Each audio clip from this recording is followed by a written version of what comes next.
No. I'm already into the 420, damn it. So what are you doing? Nothing. Nothing? Why not? Trying to get on this lifestyle radio website. Sounds like a cool website. Yeah, it's alright. Oh, wait, I might have it. You might have it. You're listening to Lifestyle Radio. The opinions expressed during this show are those of the individual participants and do not necessarily reflect the opinions of their associated organizations or Lifestyle Radio. You like music, you like weed, well, we gonna be good friends indeed. Just as much I like more than smoking trees. They'll make you dance the do-si-do and teach you how the chiva grows. Smoke a bowl on the 420 radio show. On Lifestyle Radio. Aha. Oh, it didn't do it this time, Marcel. It didn't. No, it didn't echo. Oh, Huh. awesome. Yeah. Yay, it didn't echo. So welcome to the show. It's the 420 Welcome, radio everybody, show. to the No Echo Show. The No Echo Show. Russ didn't realize we had a theme song. I could see his face. Oh, did he like the theme song? Did you It was like our cool. song? Did you sing Yeah. along? I didn't know it. How could I? Oh, Well, well, we all sing along. We should put the words or the lyrics up for people. You know what? I was watching the show from last week, and at the beginning of the show, if you don't make it large on YouTube, it automatically kicks in the closed caption because it's muted when you start it. Yeah. And it tells you the words right there. So, Yeah, no, it's awesome. Well, I know the words and I don't sing it. So. You used to. Don't Yeah, you feel do. bad, Russ. You No, do. I just move my lips and you guys think I sing it. So. I don't sing it. I remove my lips. Besides, we're all muted. Can't sing it. We're all muted. I move Anyway. my lips too, just in case I'm not muted. That's for your listening pleasure. Tonight, we have a gentleman named Ross joining us, who is the author. Yeah, I can speak real good. The author of the Big Book of Terps. So you're going to get terpy talk, as you call it. I've seen you posting that all day. Welcome, Russ, to the 420 Radio. Thank you. Thanks for having me. So, I've got the book, even though Marcel wants the book. Well, Marcel would read the book. The book is called, like I said, the Big Book of Terps, and it's huge. How many pages, Russ? So I don't 580 or so.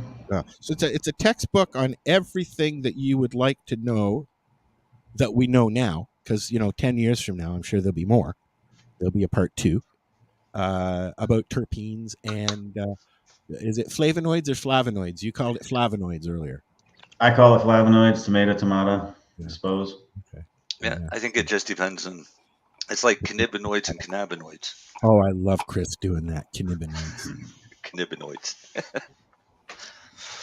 So, we're also looking at the Big Book of Terps blog, which I'm going to copy and paste into our chat here for everybody who's listening on Facebook. Where are we? Facebook, LinkedIn, and YouTube tonight. We're trying different things. So there's the Big Book of Terps that we're going to be chatting about. And Darcy won't be joining us because he's got stones. He got stoned again. Okay. So I guess the best way to start this is to ask that question. What's a terpene? Actually, I'm going to ask it a different way, if you don't mind. All right. I know what a cannabinoid is. That we talk about it all the time. Mm-hmm. But what's so special about terpenes and flavonoids? I mean, I guess that's the best place to start. Well, I mean, terpenes and flavonoids are pretty different. Terpenes and cannabinoids are much more comparable. That's because most cannabinoids are actually terpenes. So we're really talking about the same thing. I wish this was a bit more known in the cannabis industry, that most cannabinoids are terpenophenoic compounds, which means that they're based on terpene molecular skeletons. Okay. And if you had the book, you'd be able to read more into that, obviously. They are key components in cannabis and other things as well, correct? Right. I mean, terpenes, it's interesting that we're having this discussion in such a sort of novel way, because terpenes have been well studied for a long time. They're in the air that we breathe, the foods that we eat, the medicines that we take, our shampoos, and cleaning products, paints, solvents. And just, they really sort of invade about every aspect of human society. Yet here we are having a conversation like they're novel. They're really only novel to the cannabis industry and how they relate to cannabis. And the problem in the general public with this knowledge is that they're so common that it's kind of been knowledge that isn't necessary to know when you're, for instance, using a deodorant that has something like limonene in it. But these compounds are fairly different. Cannabinoids are more complex. They're heavier molecules, so they're not as volatile as the terpenes, like monoterpenes and sesquiterpenes, that aren't as heavy, and they seem to be meant to volatilize and be perceived through scent receptors. So it's about taste and smell, basically. Taste and smell, of course, yeah. And with the flavonoids, you're talking a lot about color. Of course, there's many other compounds at work. There's your sulfurs and your esters, ketones, and alcohols. How they all play together, we don't really know, because we've been barred from studying cannabis specifically for so long now. This will definitely be emerging science for, as you were saying earlier, Al, quite some time. Yeah. As we were talking just before we came to air, I think Marcel and I were I don't remember now. I've lost what I was going to say. What were you yammering about? What? What were you guys yammering about? I don't know. We were Marcel? yammering about a lot of things. We were talking about how the science is sort of advancing. We're going to be discovering things for some time to come. We were talking about the discovery of hashishene in particular. That's what it was. It was hashishene. Yes. Right. Thank you. Yeah. The technology is advancing so fast that it's getting hard to keep up. Yeah. So you just keep plugging on. So you took the route of the terpenes, and you found all kinds of cool stuff.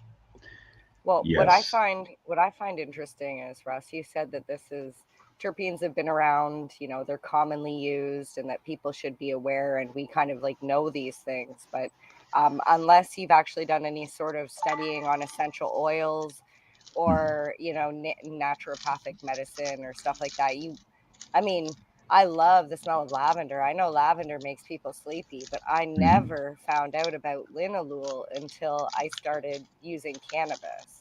Right. So I love that you have not a small book of terpenes, because that wouldn't do it justice, but a big book of terpenes to actually just touch a little bit on, what terpenes are and how many different terpenes there actually are as well. Right. Yeah. No, I think that's an important point, is that even in the essential oils industry, we're often talking in sometimes hyperbolistic kind of language.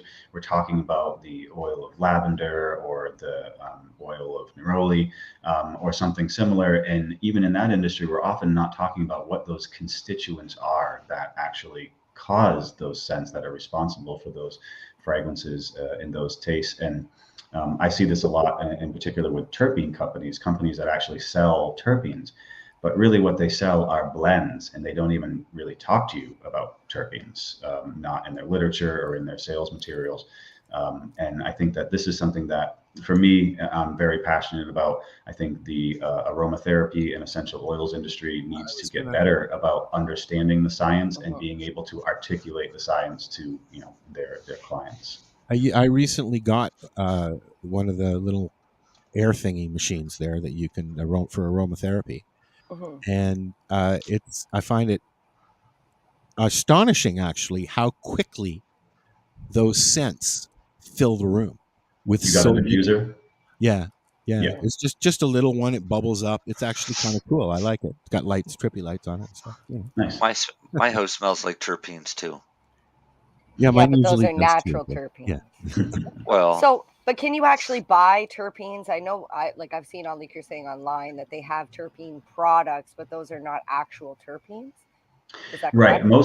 They're usually blends, and they're saying that they're supposed to be like, OG Kush or whatever. It's kind of a lot of nonsense, especially with so many chemovars not really being stabilized. So it's tough to make an evaluation of what those products are. Now, there are certainly industrial and commercial terpenes that you can buy. I mean, you could buy a gallon of pinene for probably a couple $1,000s for commercial or industrial uses. But the terpene companies that have been taking advantage of the new trendiness of terpenes often aren't really about the individual terpenes. They're about creating the blends. And certainly there's a marketplace for that.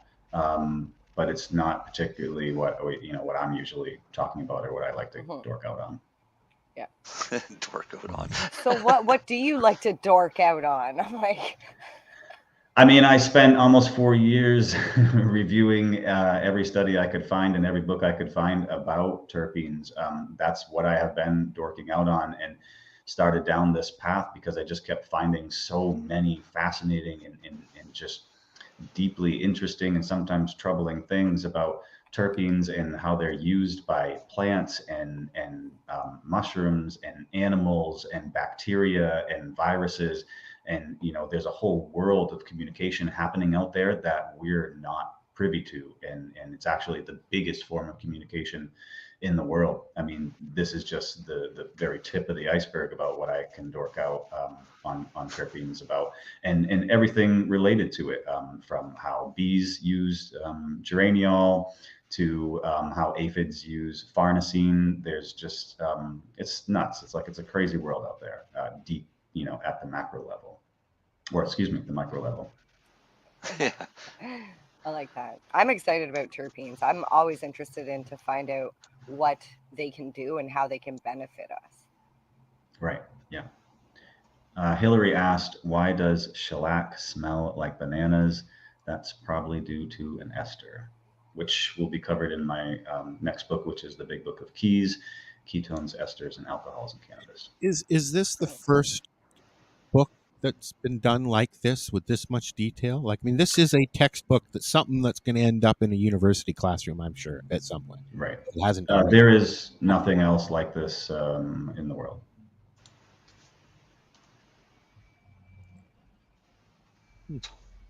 Lots of words. You sound confident because it sounds like you did many years of studying everything you could on terpenes, that there is nothing else like this. Right. You had to I've seen it. I read the books. I bought the books. I know who the researchers are. I collaborated with some of the top researchers. I know what's out there. And I created this book with that knowledge and with the knowledge of what needed to be supplemented and what needed to be disseminated to the public, and how, really focusing on making it just a readable book. Like, yeah, it's a textbook, but if you want to, you can just open it up and start reading it and absolutely find it fascinating and want to continue reading it. If you want to know stuff about linalool, two O's, linalool. Yeah, you can find out. Like, it's literally filled with this stuff that you can read. Terpenol. Virtually every chapter of each individual compound. So, for instance, Al, you're looking at the chapter for linalool is essentially a massive review study that has reviewed all the information that's been published about linalool from all the different sources and compiled it into one place. So, for instance, it would be difficult, as of the time of publishing anyway, to find much more information out there that isn't already included in the book, from the first page, which is meant to be kind of like a flashcard that tells you all of the important details, and then the deep intensive information about how plants are using these compounds, how industry is using these compounds, how we can use them medically. It's extremely comprehensive, and we'll be updating that probably every 2 years to keep up with new studies about these compounds. So the Big Book of Terps is probably going to continue to get bigger. Well, medically speaking, I mean, they talk about that kind of thing in movies. I mean, growing up in the news, I remember back when they had the movie with Michael Douglas where he betrayed the guy who went into the rainforest and came out with the cure for cancer, from flowers. No, it was from the ants. Oh, was it the ants? It was the ants going into the sugar bowl. Oh. It was an awesome movie. It was an awesome movie, but it's been a long time since I've seen it. Yeah, but he thought it was the plants, but then when he started testing the actual plants, he found it wasn't. Then he got cancer himself and cured it from using the sugar in the sugar bowl that the ants were using. But that's all stuff that we're talking about. They made a movie about sugar curing cancer. That sounds like somebody was trying to they made a the narrative there. They made a movie about ants curing cancer. But Dale has a question for you. What's the movie called? Now I'm gonna have to watch this. Who was the actor? You guys, I'll look for that, and you guys ask. You look for that. I'll ask Dale's question because Dale wants to know what the aphids use terpenes for. But I have a follow-up question to that. So you go ahead and answer that one, then I'll ask mine. Okay, cool. Dale's question is one of my favorite questions about aphids, particularly because they really fuck up our cannabis crops a lot. It's a big problem. So this is super fascinating. Aphids use farnesene, which is a terpene found in cannabis, sort of a minor, a secondary compound, but it's still there, as an alarm pheromone. So when one or more aphids start emitting farnesene, it's perceived as an alarm pheromone, and the aphids in the surrounding vicinity, particularly on the same plant, will then flee. So some plants have learned this over thousands of years, and when they are infested with aphids, they will change their phytochemical mixture to feature farnesene prominently, thereby mimicking that alarm pheromone and scaring off the aphids. It's something that I hope we could take advantage of as a pesticide. That would be awesome, because my follow-up would be, what terpenes are attracting aphids? I don't know that off the top of my head. I did read a lot about aphids. There's certainly blends, and this is happening a lot in the insect and plant world, where often insects are using the emissions, the volatile emissions, especially of monoterpenes, and particular blends from plants in order to locate their host. So with some insects and hosts, we do know that. With others, it hasn't really been studied. Certainly a world of opportunity for study out there. But again, this type of interaction where trees are talking to insects in terpenes and vice versa is just rich for study and certainly something to really dork out on. And for me to find absolutely fascinating that all this is going on. And, for me, it makes me rethink how I feel about plants, knowing that when they're under attack, they protect themselves. They take steps to stay alive. They engage in chemical warfare. This is a world that we don't know much about, stomping around up here in our shoes. I'll tell you what, I'll tell you a way that you could make a fortune is you come up with a terpene that repels spider mites. There are plenty of terpenes that repel spider mites. There have been some products that have been patented, but for some reason I wasn't able to figure out why, probably just company failures. The patent expired and the product didn't remain in the market. So there's more opportunity there as well for spider mites and russet mites and a number of other mites that infect cannabis, where we could easily breed cannabis varieties that have phytochemical profiles that are naturally resistant to mites. And I think that this is a direction that we really need to start going in, where we need citizen scientists to start experimenting now and reporting this information so that we can get control over things like aphids and mites. Just don't blow anybody up. Yeah. Try not to blow anybody up. Including yourself. I can't find this movie anywhere. It's not listed in his movies. Who did you say it was? Michael Douglas. I don't think it was Michael Douglas. I don't think. I thought it was it might have been Kirk. No, I don't think it was Kirk Douglas. I don't think it was either one of them. No, definitely not. I thought it was The Ghost in the Darkness, but no, that's not. No, it's not. You guys go in and carry on and talk. Where's my screen? So okay, I got a question. Yeah. So many terpenes out there. Individually, they do. Some things are good for the industry. Some things are good for health. And it says here in your blog here that there are actual terpenes for treating cancer. Yeah, absolutely. The terpenes again are very well studied, and they have been shown. Many of them have been shown to be anti-cancer agents in a number of different ways. Whether they are able to shrink the size of tumors, or they prevent angiogenesis, which is the formation of blood vessels that keep tumors alive. Lots of different ways that terpenes have been shown in, of course, a laboratory setting to be anti-cancer. Interestingly enough, although they're well-known and potent anti-cancer compounds, when I got into researching the flavonoids, it was exhausting to discover how well researched the flavonoids are and how they also are extremely anti-cancerous in a variety of different ways. So this book is absolutely loaded with information about anti-cancer terpenes, all the different studies that are out there that are relevant to that terpene, and all the different cancers or types that they've been shown to treat. And I think that we need to start cross-referencing where terpenes and flavonoids and cannabinoids all intersect with certain types of cancers, and look at synergistic medicines based on these compounds.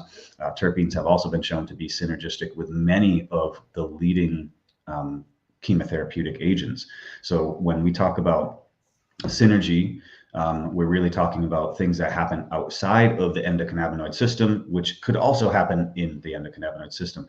But we talk about synergy because it's important to understand that terpenes aren't just synergistic with cannabinoids, they're also synergistic with existing chemotherapeutic agents, and they, in some cases, can help deliver chemotherapeutic agents as well as enhance the effects. And this is all becoming increasingly more well studied. The one delivery system that we do know here at the 420 Radio Show is cannabis. What other plant matters, or is there man-made terpenes as well that can do the trick as well? Or I mean, that's kind of a question that comes up a lot. A molecule is a molecule. So whether you have sourced beta caryophyllene from cannabis or from, which is probably a more likely source, black pepper, it's the same molecule. The molecule doesn't know any difference, and it doesn't perform any differently. We say the same thing about THC and CBD. It doesn't matter what plant it comes off of, whether it's a hemp plant, CBD is still going to be CBD. THC is still going to be THC. It's Correct, still all of the other terpenes and cannabinoids on the plant that actually make it work. So what are the other delivery systems that are out there that you can get terpenes and flavonoids? Well, I mean, first of all, I would argue that cannabis is an inefficient delivery system of terpenes, especially with the most common forms of administration, smoking and vaporizing. We're chemically altering these compounds and getting them in very, very small quantity, certainly not in any therapeutic quantity, unless you're talking about concentrated oils with very specific phytochemical profiles. So one of my missions is to help people realize, and this is something that I learned early in my research, is that, and I just put a video out about this earlier this week, is that you don't need cannabis to get terpenes. And in fact, you'd be a little bit foolish to try to get terpenes from cannabis because it's an inefficient producer of terpenes. Yes, it's very cool that they have these kiva bars that have tons of different terpenes and different people realize, and this is something that they sorry, I heard an echo there and got lost. Yeah, I was pulling up something and it echoed it. No, but I understand what you mean. There's the amount of terpenes in cannabis, because in Canada on our labels we're labeling terpenes, and on our cannabis, our terpenes are coming out with 0.2%, 0.1%. Well, that's a very small amount of terpene to try and collect. If you can collect the same terpene off another plant, then that just makes more sense. Right. We had the guy we were talking about it last week. The guys that are pulling CBD, is it CBD that they're pulling out of orange peels? Yes. Yeah, they're making cannabinoids out of corn and orange peels. In Japan, or something, right? Or China. Yeah. If they can pull more CBD out of an orange peel than you can pull off of say Avodac or something like that, that's a high CBD plant, then all the power to you. Go for it. Right. Yeah, and this is a conversation we'll need to start having soon in the cannabis industry, and in particular as we continue the discussion about terpenes overall being an important part of who we are as humans, is that we should source terpenes from their host plants.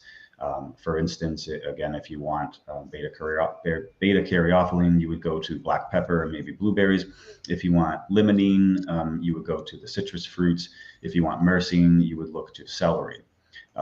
Cannabis does not produce these terpenes in a way that's efficient to source them therapeutically or industrially, commercially, etc. And Susan Trapp, who there's commentary from her in my book, she is certainly the world's leading expert on terpenes. She studied the biogenesis of terpenes. She agrees that cannabis isn't an efficient source of terpenes. So the best source of terpenes is eating correctly, eating foods that are high in those terpenes, and that's pretty easy to do for most people in developed countries. And with that said, it's important to recognize cannabis for the value that it provides, which is, as far as we know today, it is the most efficient producer of cannabinoids. We should just let Dale turn his mic on. Yeah, I think so. Dale, turn your mic on and ask your questions, please.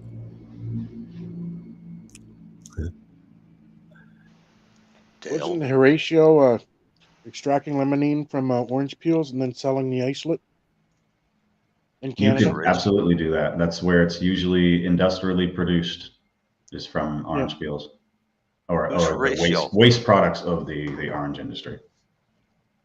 I can't remember his last name offhand, but he was a Canadian fellow. He just passed away last year. His rig let go on him and got him right in the head. Oh. Well, good.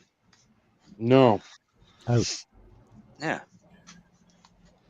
If anybody has any questions that's listening, please feel free to ask. Yeah. You know, that's we're going to make them answer you. That's right. Yeah. Lots of ways to ask. It'll show up here in the thingy. That's the other reason why I don't like using Twitter, is we don't get the chat back. They see what we're typing, but they don't get we don't get theirs. So, you know. But so we're chatting with Russ Hudson, the author of the Big Book of Terps. We got lots of stuff to talk about, that's for sure. What time is it? It's only 7:30. Yeah. Normally you would play a song, but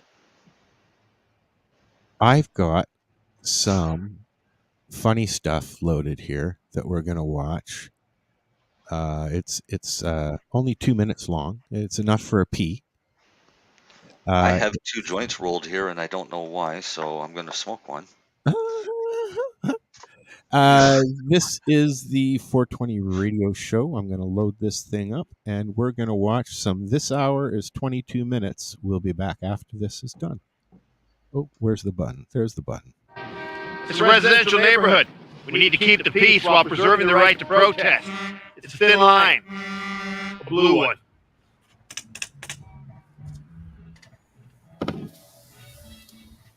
Okay, you're gonna need you to move along. You here for the protest?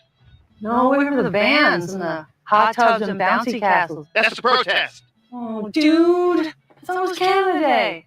We're protesters? Rad. What are we protesting? It's a trucker protest. Oh, no. I like trucks. Food trucks. Ice cream trucks. Ice cream truck is a food truck. Whoa. It's not anti-truck. Then what's it for? Well, it was against vaccine mandates. Good. I hate vaccines. I don't put anything in my body unless I know exactly what it is. Hey, you want some of this? What is it? I don't know. Sure. Okay, move along. Why does he get to stay? He's a protester. Why is he honking? That's how they protest. So if I honk, we could stay? No. Okay. Please don't. You can't just honk and get your way. Well, they can. No, well, yes, but okay, well, that's different because they.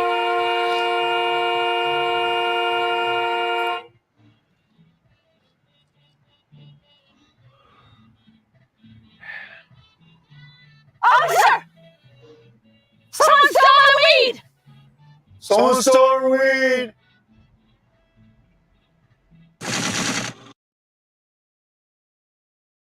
Go. Hey, Mary Jane Baker. No, I'm Mary Jane Baker. Wait, can we do that again? Mary Jane Baker, take 27. Hey, I'm Mary Jane Baker, and you're listening to 420radio.ca. You're listening to 420radio.ca, Canadian Cannabis Radio. Enjoy the buzz of legalization with Campbellford Lifestyle Shop. From lights to plant nutrients, books, consumption accessories, and more. We've got all your basics to grow or consume cannabis. Visit our info center or take a look at our piercing services and body jewelry, now available in-store through Campbellford Lifestyle Shop, 17 Bridge Street West, Campbellford. You want music? Rock, punk, metal, alternative music. The Coverage Radio Show has what you want. Every other Tuesday at 8 p.m. Eastern Time on 420radio.ca. Hosted by DJ Michael Alvich, bringing you new and retro tunes from both major and independent labels. Only on the Coverage Radio Show. Radio Show. Radio Show.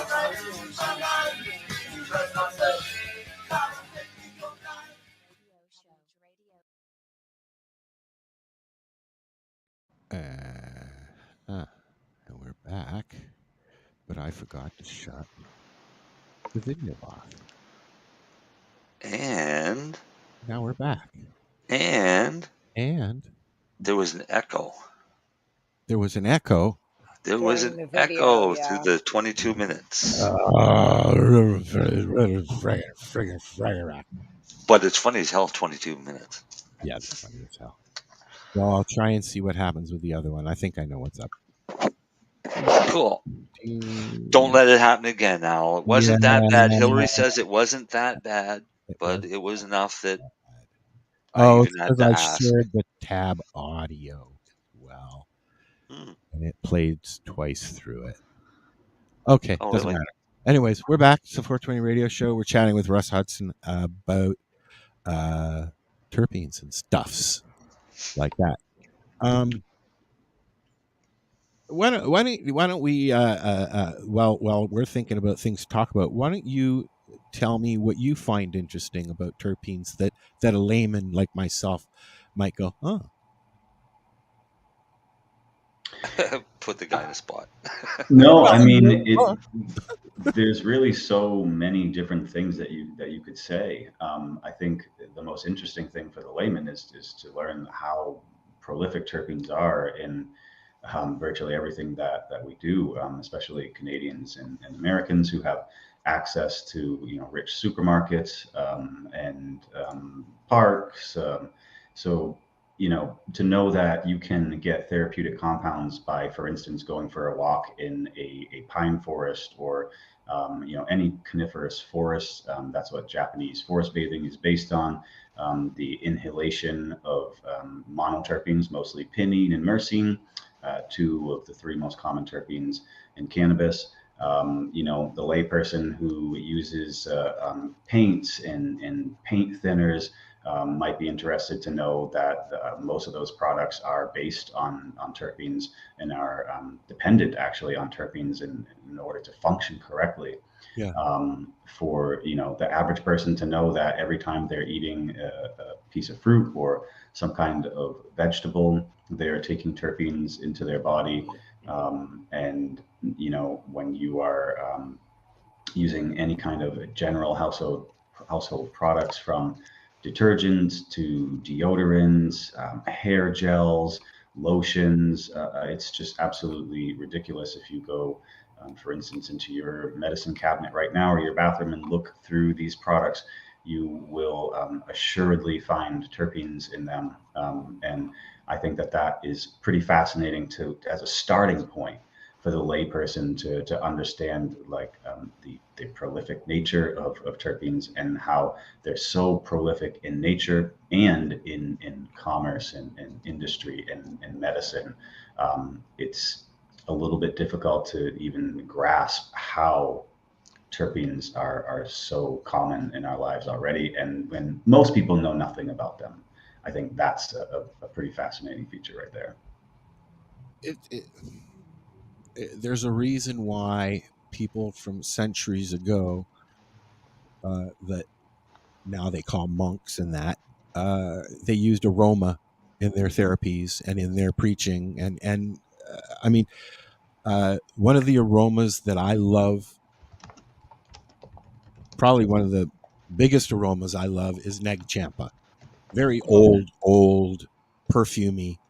It covers up every smell. I've been using it to cover up my weed smell all my life, pretty much, all my adult life. But I noticed neg champa is the smell of every bong store and head shop in Toronto and everywhere. Exactly. What's that? Yeah. Neg champa. It's an Indian incense on a stick. Oh yeah, I see. If I owned a cannabis store, I'd be burning patchouli. Yeah, because it smells more like hash. One smell that really gets to me, which Paula used to use in the lounge all the time, is sandalwood. Burning sandalwood, doing her prayers.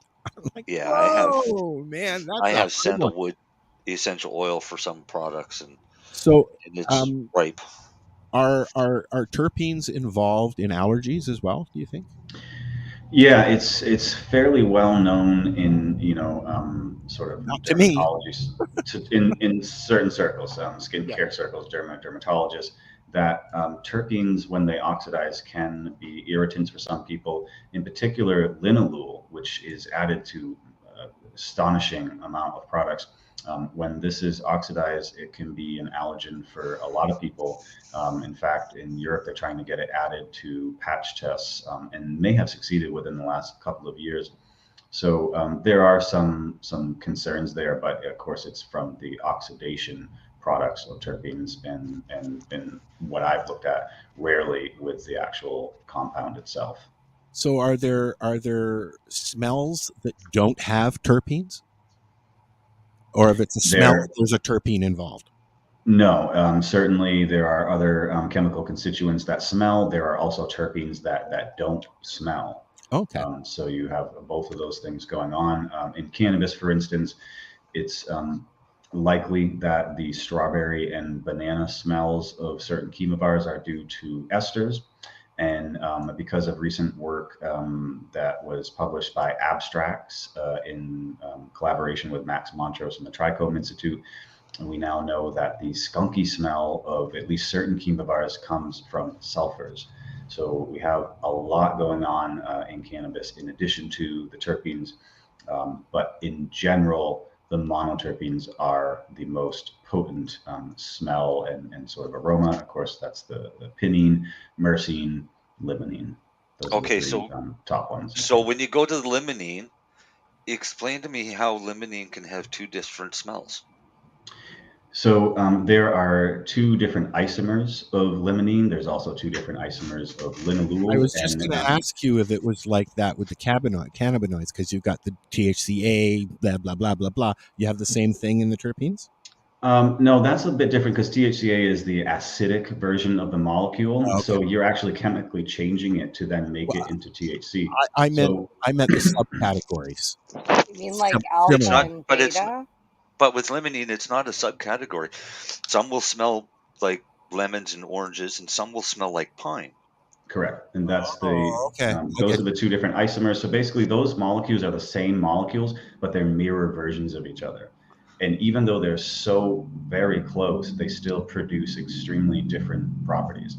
So a lot of terpenes have this feature. Terpinolene, for example, which is a top 10 terpene in cannabis, one of my favorites, is actually an isomer of terpenine, which isn't even, I think, within the top 20 terpenes in cannabis. So you have a isomer of terpenine occurring more commonly in cannabis than you do the sort of the parent compound.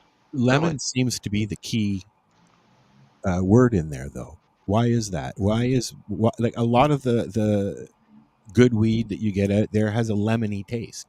I don't know. I kind of like this stuff that has the piney taste too. Well, I was just going to say, there's piney taste, there's different tastes, but right. a lot of the ones that you see have a lemony taste. A lot of seed. Yes, and that doesn't mean that it's limonene. It could absolutely not be limonene. It could be terpinolene. It could be a blend of terpenes that are creating that smell. And this is one of the best examples that we have of synergy. Is the aroma of a certain strain is not due to one single constituent, it's the combination. And I think that's important to keep in mind as you talk about the different smells and flavors, that it's really hard to pin it down to one. And in all honesty, if you have a jar of limonene, pure limonene, and you smell it, it's not going to smell pleasant, and it certainly doesn't smell like citrus fruit. Really? No. No, it smells more solventy. It needs to be diffused in order to create that sort of effect. It's a big time concentrate, basically.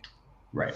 Yeah. So, and actually, Dale shared a link with us with Horatio's stuff. Yeah, hash oil stuff. And I was just looking at it.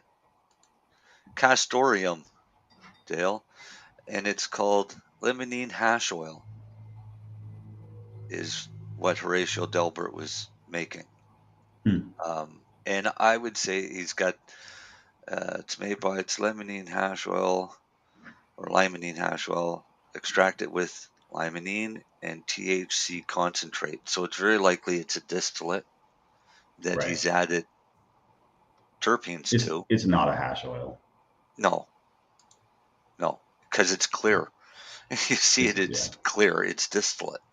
Yeah, and he's added the limonene back in, which is fine. You can mad scientist all kinds of combinations, and the industry is definitely going to get into that, but it's not a hash oil. Why'd Mary Jane write that when she could have just asked? She didn't want to interrupt us. Oh, interrupt us. You guys were chatting. I was just listening because you guys were saying basically it could smell like limonene, but not be limonene. And I've been trusting my nose the entire time. So now I'm like, well, now I can't really trust my nose. You still need to trust your nose. What you need to do is what happened?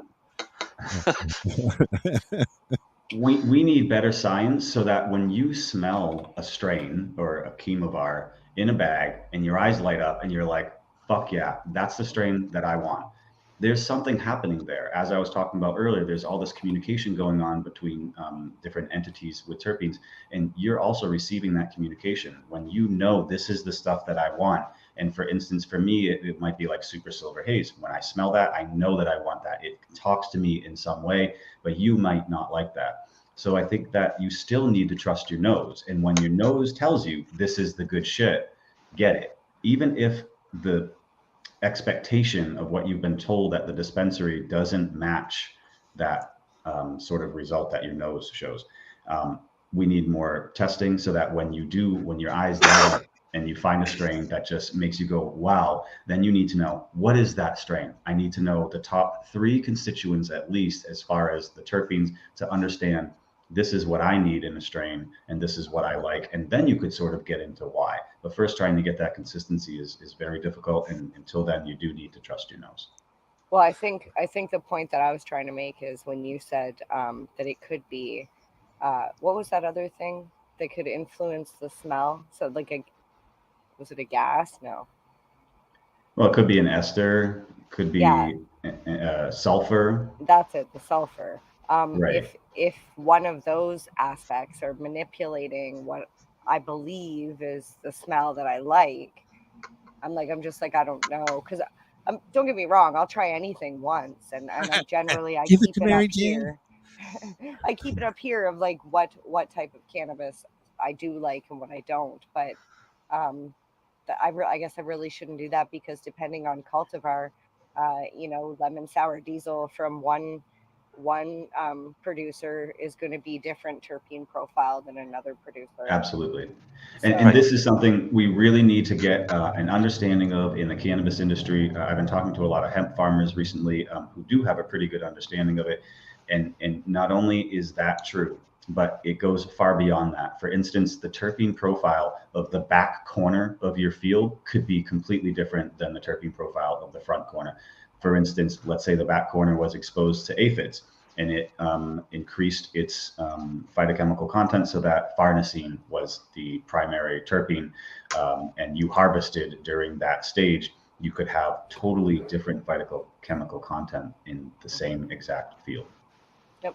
So this is why I say you have to trust your nose, because the chances that any dispensary anywhere in the world is delivering consistent phytochemical content is almost zero.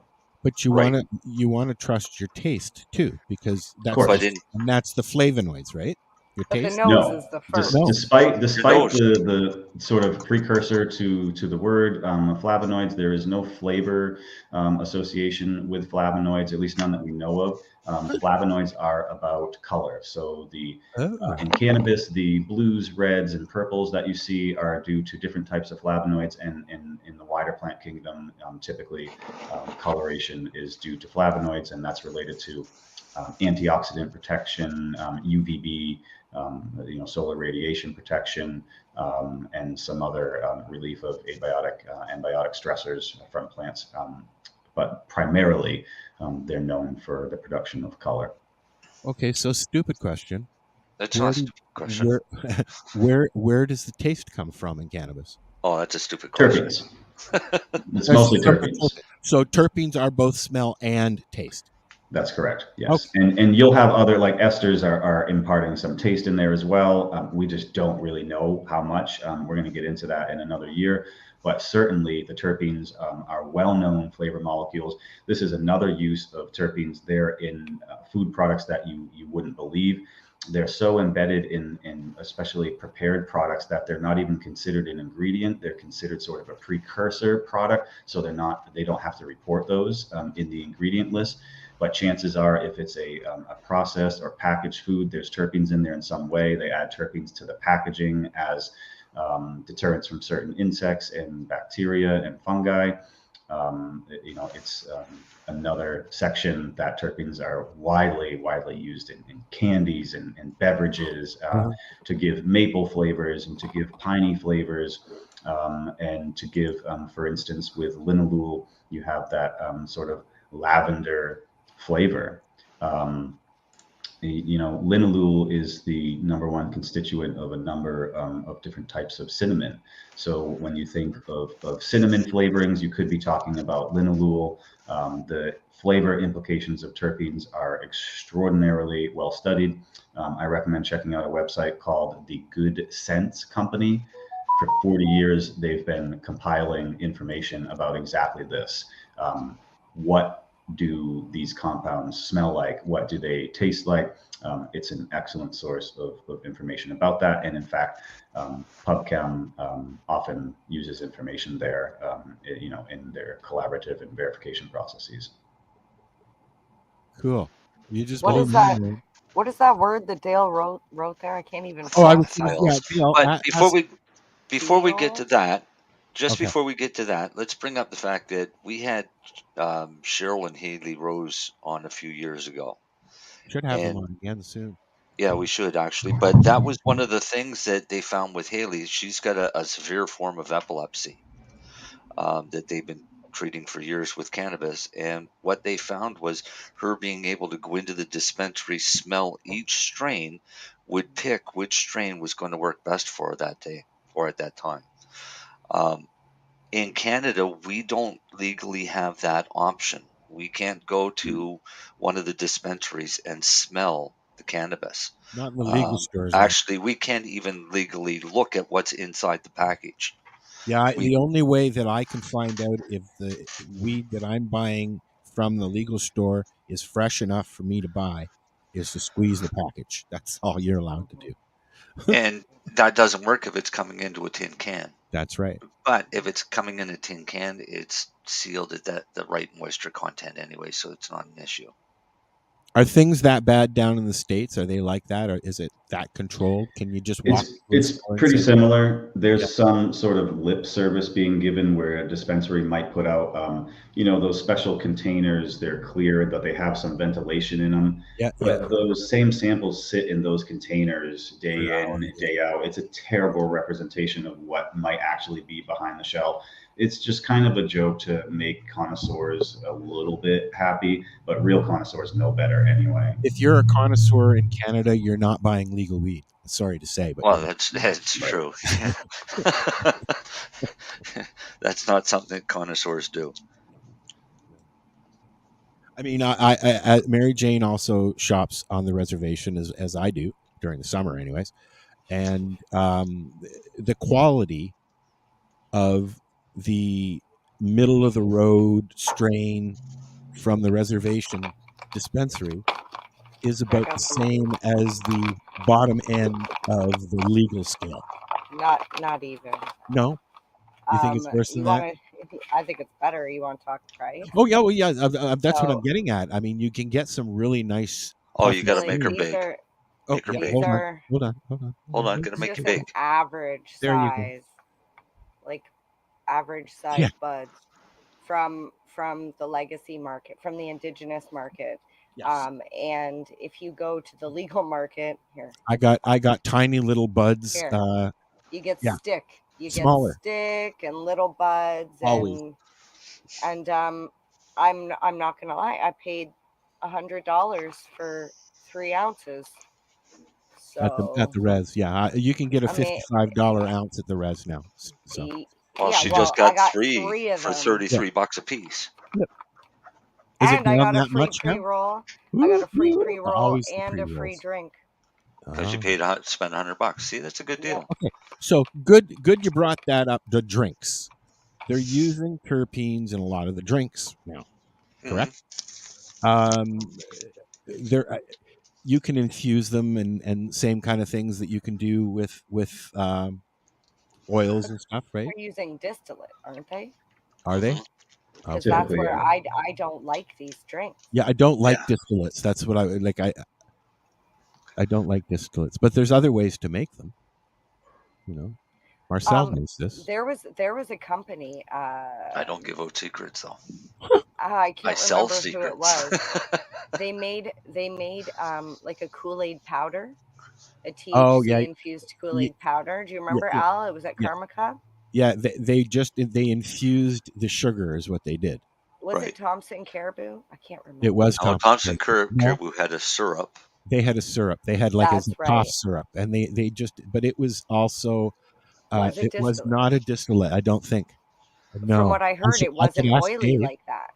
I'll ask Dave if he wants to come on. We can talk about stuff like that. He's still around. I would like to try. Anymore, but. I would like to try a drink that didn't taste like it had oil in my mouth afterwards with this like. And that's the. I can do that. I can do that for you with an alcohol. They had that issue at the beginning. Remember, Marcel? Tweed had that issue. Was it Tweed? I think it was Tweed. Well, yeah, they tried. The problem is sticking to the can. Right. The cannabinoids are an oil. They're an oil base. So to mix them with the water, you've got to use an emulsifier, which means the water is now thick. It's not water. Or you can use what's called nanotechnology. And basically what it is it's using sound frequency at a particular pitch to dissolve the oil compounds of the cannabinoids into small droplets that are interspersed evenly through the liquid. Expensive technology, either one, but if there's any separation, the oil sticks to the inside of the can. Yes, that's what was happening. When you go to drink it, the oils all stick to the inside of the can, and you're drinking the liquid, and you're not getting any a small percentage of what was actually in that can. We've got some people making comments on our stream here, and I'm not sure what they mean by rectify this. Rectify what? Will there be a rectify this? Yeah. I'm not sure what I and can understand what you're saying, John, but Alexis says hi. Alexis. Hi, you're welcome. We're here every week. Enjoy. Yeah, the terpenes in drinks would fall. You have water soluble terpenes, or? Yeah, there are a few. Yeah, but most are not. No, most are still that non-polar type oil base. You can't get it to dissolve in a water. Right. Not easily, no. No. So they would have the same issue with terpenes to incorporate it into a beverage. So a beverage that would incorporate it easily is an alcohol, because the alcohol will dissolve the cannabinoids as well as the terpenes, and it would mix very well. And you could come up with some half-decent drinks that way. But again, you're still back to that whole issue of that's an alcoholic beverage. Yeah, regulations won't allow that. Speaking of alcoholics, unless you want to make a drink with a natural fat, such as milk, that has a high fat content, you can do that. Or something. Right, something like that has that fat base, not a water base. Hot cocoa would work. Like an ice cream. Hot cocoa works extremely well. That's why I make hot chocolate bombs. But they don't work in water. They work in hot milk. Right. Hot milk. Well, that's one of the things that I learned a long time ago. One of the first things I learned is that cannabis and milk love each other. Yeah, well, I don't know if they love each other. They attach to the fats. That's what I mean. They love each other. It sounds like you love cannabis and milk together. And yeah, it sounds like I you can't love milk. drink milk anymore. Well, that's probably why you overdid it back in the day. Do you know the only animal that should drink milk? Cow's milk or cows? The only milk humans should drink is from their mothers. You know, milk's just for getting fat anyways, eh? Yeah, it's just to add fat. I hope John will come back and explain the rest of his question there. Yeah, kind of to rectify elaborate. this? Rectify what? Rectify what? The industry using distillates and rectify this, man. That won't be rectified when they can derive THC Delta 8 from hemp and CBD. Well, it was what we were talking about THC. just before he posted that. But anyways, while we're waiting to see if John will reply. Is it break time? I gotta go heat up my tea. You can go. I gotta heat up my. I gotta make a new tea. You want to do another? Actually, it's 9 o'clock. We should. You got something you wanted to It's H share. Easterner. Sorry. Well, I look at my clock. It says 9. Should we watch the emergency measures one? It's only a minute and a half, though. Well, she better be quick. She's got a minute and a half. I'm just heating up my tea. Al's making a whole tea. Are I just do tap tea usually during the show, though. Let it run for a while. Hot water. Okay, I'm leaving now. Yeah. Okay. Bye bye now. I only have 30 seconds during the show. Oh, wow. Okay, so I've got this other this hour's 22 minutes video loaded up already, so we can watch that, and then we'll be back with more question and answer period about the big book of Terp with Russ. I've been calling you Ross, haven't I? Must miss Ross. That's what it is. With Russ Hudson, and he is sitting somewhere. Where are you? I forgot. In Southern Virginia. Southern Virginia. Well, welcome to Canada for the evening, anyways. Have you ever been to Canada? Have you been up here? Yeah. Last I heard, I've been barred from entering the country. Oh, because that cannabis thing? Because I advised a client, a good friend of mine from Spain, with concerning some business in Canada. He was detained at the airport. They went through his phone and found, my contacts in our conversation there, and threw him out of the country after taking 11,000 euro from him and his wife. Instructed him that he should never return and that I shouldn't come to the country either. Bastards. Fuckers. I'm going to test that though, so we'll see. Yeah, come do and that. visit. Test Let that. us know when you're here. We'll be at the airport. I'll come pick you up. We'll videotape the whole thing. Just don't have anything with you, so you don't have a reason to be detained. Yeah, right. Obviously, right. That's right. Yeah. Okay, so there's our smiley Trump wannabe. Trump. No. Got a nice No. smile. No. No, you can't call him a Trump wannabe. He's more of a Biden wannabe than a Trump wannabe. Oh, okay. They don't think the same. And now, okay, here we go. Things are out of control. Justin Trudeau has invoked the Emergencies Act for the first time ever. Yeah. And now, you can too. Fixed. Hello, Mr. Jones? This is the CRA. It not seems fixed. you haven't filed your taxes for the last 2 years. I invoke the Emergencies Act. What? I invoke the Emergencies Act. Sir, you can't do that. Just watch me. Thanks, Justin Trudeau. Overwhelmed, stressed, incapable of handling a situation? Invoke the Emergencies Act. I'm sorry, Gary. You just haven't landed any new accounts, so I'm going to have to let you go.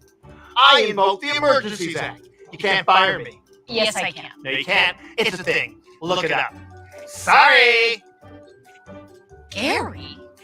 These special temporary measures help you cope with any urgent and critical situation long after you should have. Gary, I'm leaving you. I invoke the Emergencies Act. I've met somebody new. I invoke the Emergencies Act. Damn you, Gary. We have to face this! I invoke the Emergencies Act. The Emergencies Act. It's for emergencies. If you fail to act, Emergency Act. Not available in Alberta, Saskatchewan, and Manitoba.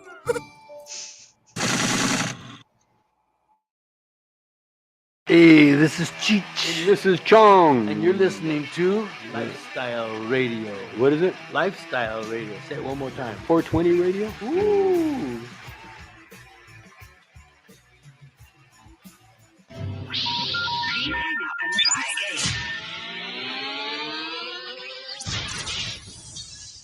You're listening to Lifestyle Radio.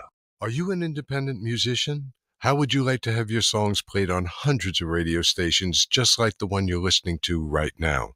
Join MusicSubmit.com and we'll promote your music to radio stations and blogs in your genre. It's free to set up your account, and we guarantee your music will be considered for airplay by radio stations worldwide. Why not sign up today? It's free. MusicSubmit.com. Radio promotion for indie musicians. This is how we grow the weed.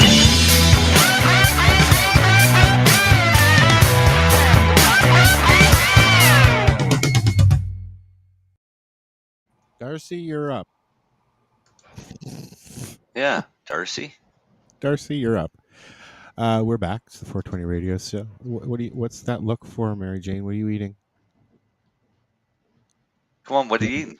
Did you bring something for the whole class? What is it? Is it sauerkraut because you started to love it?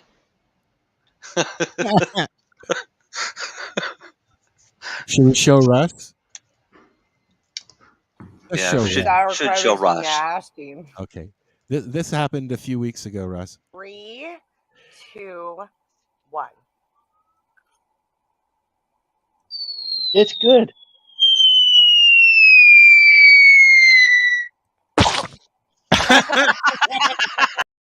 Makes me smile. Mary Jane has a thing where she's trying something new every day or so. And What she did you try decided to today? try sauerkraut on the show. So what did you do new today? She muted her Maybe mic. unmute your mic first. No, Okay. unmute. Okay. So today, normally when I have something I need to do and it's like really bad weather like this, because I do not like driving in nasty weather, I would just cancel it. I would just call the person and be like, I'm so sorry. I can't make it today. I can't drive in this. However, I had to go pick up my boyfriend's son and take him to work. And there's no way that he can get to work if it wasn't for me. So my new thing for the day was to just suck it up and go do it. You saw, and I did it. You saw the other day, I'm sure, Mike and Amber's feed. They went off the highway on the 401 there with their camper. Mike and Amber? Mike and Amber are very well known in Ontario. You don't know Mike and Amber? They were at Amber the thing. Do they have a last name?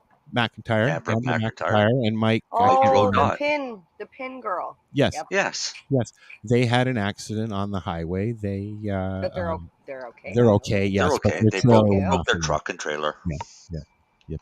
And that's exactly why I don't drive around with my trailer anywhere. It's this time of year, man. Yeah. But those two are on the road all the time. Oh yeah, they go back and forth and up and down and everywhere. All of them. Well, they're out. That's probably their house. Are you talking about they rolled their house then too? Well, I don't think so. I mean by trailer because they're always on the road. They rolled. Yeah, but it was a camper trailer that it just jackknifed basically. Oh shit. Yeah. Yep. On the highway during one of the last storms. Oh, I'm sure it did. Anyways. Yeah, it's been nasty this winter. We are chatting with Russ some more. Hi, Russ. How are you? Are you enjoying yourself? Yeah, absolutely. Good. Probably wishes you could go out and smoke a joint. You don't smoke? I can just do that. He's got his bong already loaded. Perfect. He's surrounded by cannabis. Look, he's got it behind him. That leads to a question right there. How do you prefer to intake your cannabis? I'm going to assume because of the terpenes and all the other stuff that you get. Correct? Yes, but also there has been some pretty convincing evidence showing that filtering smoke through water activates THC. So people who feel that they get higher from smoking a bong are 100% correct. You do get higher from smoking a proper water pipe. I don't do bongs, but I have a squisher next to me that I enjoy daily. Cool. So do you use vaporizers? No, they don't really work for me. You don't use chatterizers? You realize the difference between smoking a bong and vaporizing. What about dabs? Do you do dabs or? I have, but it just doesn't work for me. Yeah. So you get your best results from a bong. But what do you mean it doesn't work? Like, do you not feel the same relief? Like the same? Right. Yeah. When vaporizing or doing dabs, I mean, I can get high, but it only goes to a certain point and it's not satisfying. You know, I feel like I could vape all day long and never get to that satisfied level. It's only when I combust cannabis that I feel, satisfied. And that's probably a chemical answer there. There's something. I said it for years. Combustion. Yeah. That vaping is not the same as smoking, and smoking is not the same as eating. My preferred method is ingestion, but that's more of a health thing than anything. Right, of course. Can you explain to me why some people like to mix cannabis and tobacco? Is it a terpene thing? No, I think I wrote an article about this years ago. I think it's titled "How Europe is Getting It Wrong on Cannabis," and there are several different reasons, but often it's cultural. That people have just been doing it for a long time, and the reasons behind that cultural use is one, people get too high, so they want to dilute the cannabis with tobacco.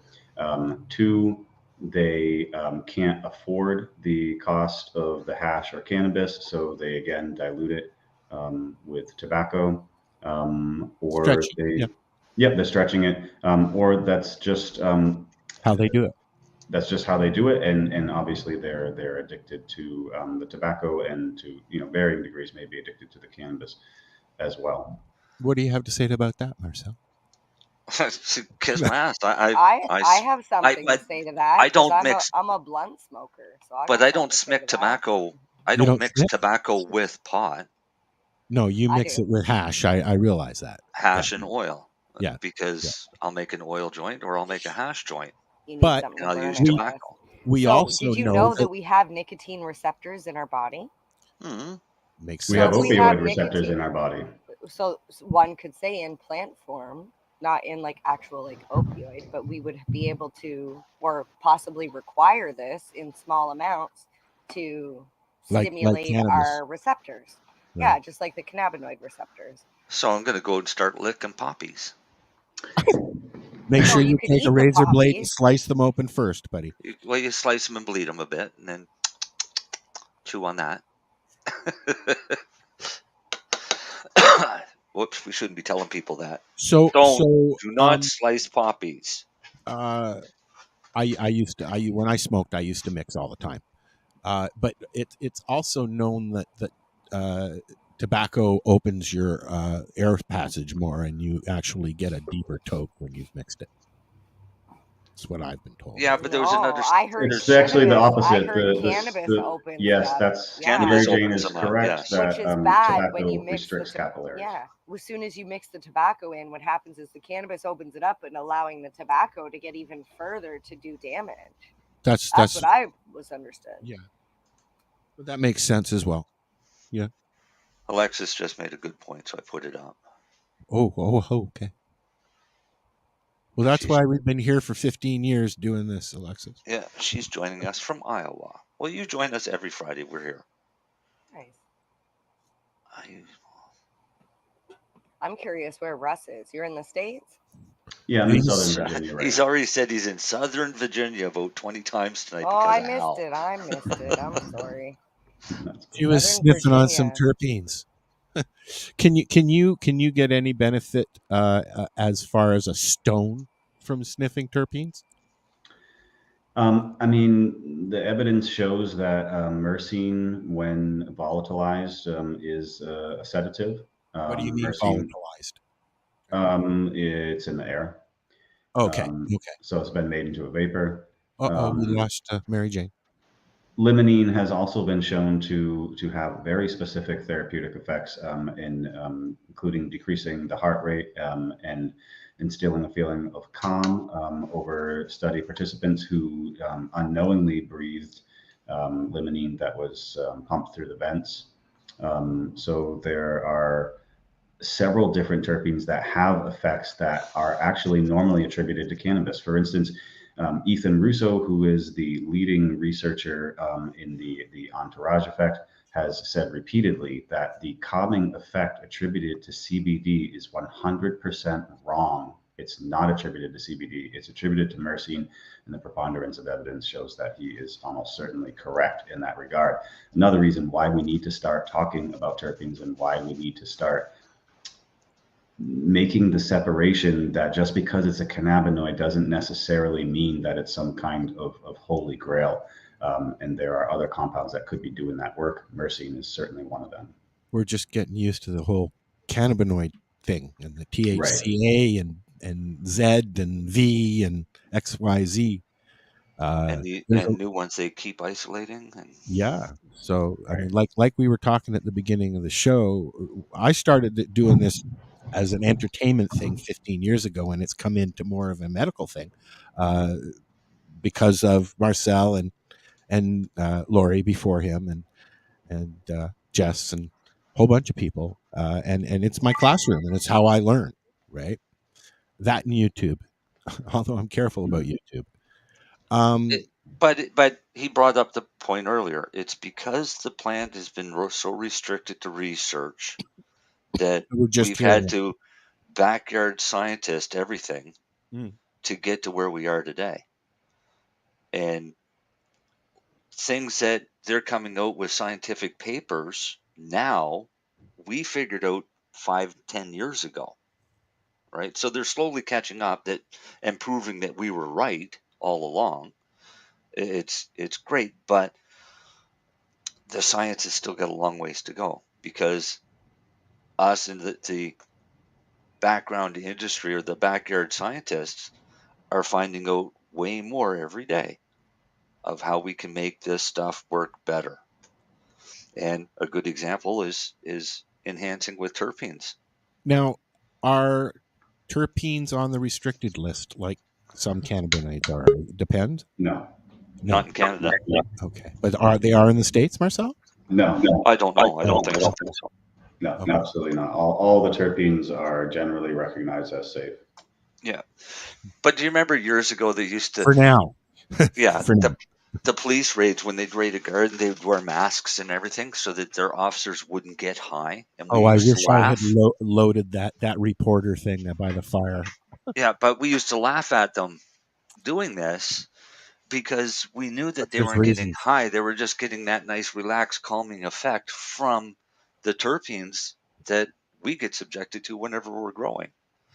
That's why growing is so therapeutic for us. Well, I know that this year, Russ, was my first outdoor grow at my farm, and I chopped it all down and then put some strings up in my trailer and just sat there for, I don't know, 2 weeks doing my thing and just absorbing in my hands. And I've helped a lot of people trim before, and so I know, don't do the thing with your eyes and stuff like that. But you still do it. you still do it. But the when you're surrounded by drying plants, there's a lot going on there. There's a lot of chemical reactions going on there, right? Right. So there's a lot of terpenes in the air. There's a lot of air in the air, because they're still making air and they're making other things and they're dying basically. But it takes a while for them to die. I guess what I'm trying to get to is with pot, when is your max time that your terpenes are like this is when your little things are perfect when they're drying and this looks like that, and you look at your bud, and is there a way to tell your bud is ready by the terpenes and the odors and the smells? And I thought you were going to say how would you get your maximum terpenes? Yeah, that's what I'm getting at. Thank you, Marcel. Well, you can get your maximum terpenes, but as soon as you cut your plant, you start losing your terpenes. Now, I guess a two-part question is that when they stop being as potent, like they degrade quickly? Is that one of the things that degrades really quickly? Upon cutting, yeah. I mean, that's what we're really talking about when we're talking about the loss of terpenes from processing cannabis. So the harvest time, as far as the maturity of terpene content, is going to vary greatly from one chemovar to the other. But once you sort of figure that out, because you have to get to know that chemovar, you harvest at the correct time and you have one phytochemical profile at that time. The process of drying and curing is going to completely change that. Well, I think that we're in for some interesting things coming in the future on this front, because I'm finding that, you look at the gadgets that are out there now. You've got gadgets that if you want a toke, you get a fake joint. You want to use terpenes, you can use this. You want to use this, you can use that. Like there's something for everything. Are there delivery systems out there for things like terpenes? I guess there would be, because they just infuse them. Yeah. If you like, there's a good example in the foreword of my book that was written by Mitch Earlywine, who used to be the co-chair of NORML, National Organization for the Reform of Marijuana Laws, which is one of our most prominent marijuana advocacy groups here in the United States for going on 50 years now.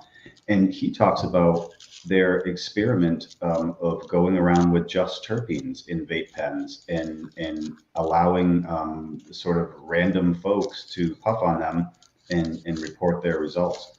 So you can get terpene delivery systems just from vape pens. That's certainly an efficient way of doing it. It's from a marketing and manufacturing. You're starting to see them on the market, actually. Yeah. Yeah. Right. But you can have gadgets and technology all day long. But going back to what we were talking about before with the harvesting is, even if you harvest at the ideal time and with all the ideal technology, you're going to lose monoterpenes. They're just very volatile. That's what they do. They were, not to say designed, but it would seem that they're designed specifically to volatilize into the air. And not a whole lot that you can do about that, considering that, just movement or heat or light and temperature can all affect those monoterpenes. So you can try to stave off some of those losses of monoterpenes by good drying and good curing techniques. But in the end, if you are looking to get a big dose of myrcene, you could just put myrcene in a vape pen. And which is what a lot of the vape pens are. with. Well, people are going to catch on to that. Like, I mean, are we in for? But distillate has no flavor. But are we in for the whole CBD type of thing with the terpenes and the flavonoids as well? Are we going to end up with that? They already are. Okay. Yeah. I don't use vape pens. I use my Shatterizer. That's it. And I smoke doobies, right? Because they already add terpenes to many of the vape products that are on the market. Well, I know that they re-add terpenes into shatters and other oils and stuff like that, just so that they're there. But why? Right? Well, because the process takes them out. Right. For the vape pens, because they use distillate, there's no taste or smell to distillate, so they have to add terpenes into it to be able to say that it was Kush or whatever. Yeah, otherwise it's just a pen full of something that gets you stoned. It's just full of something that's going to get you high for 20 minutes, and then you'll be wondering what happened. Yeah. Alexis, is it Alexis? Alexis. Yes, she has another thingy she put. I like this being able to chat with people who are listening. Yeah. It works better. I don't know where they're chatting from. Oh. In the comments. No. I'm trying to figure out what the... LinkedIn. LinkedIn. And John was on LinkedIn as well. And then Roland was on YouTube. I have a feeling that's Raylin. The YouTube one is a post or something, a spam post or something. It looks kind of suspicious to me. Vom NGO. Yeah. Okay. I don't know what it is. I don't know either. I don't care. I don't either. If it's important, they'll come back and tell us. Yeah.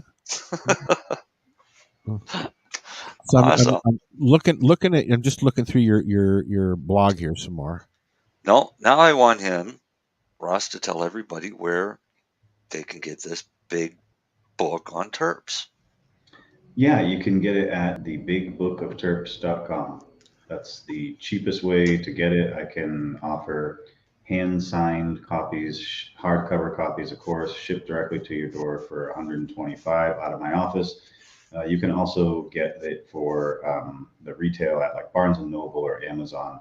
Of course, those companies charge much, much higher. It's around $169. So best way to get it is directly through me, a nice signed hardcover at thebigbookofterps.com. See, that was simple. There you go. Easy peasy. Terpene. Yeah. The Big Book of Terps. The Big Book of Terps. So what? I would love to read that book, Al. What is next? As far as is there going to be a part 2? Or is there going to be? Yeah. So right now I'm working on the second edition, and what that is going to do is it's actually going to pull out all of the flavonoid content, because I found that the flavonoid market or people who are interested in flavonoids, that demographic is not the same as the people who are interested in terpenes. So I'm pulling the flavonoid content from the book. I'm replacing it with 8 new terpenes that are not currently included in the book. Replacing also, I'm going to add a Chemistry 101 chapter. I think it's important for people to have a basic understanding of organic chemistry before they really tear into this.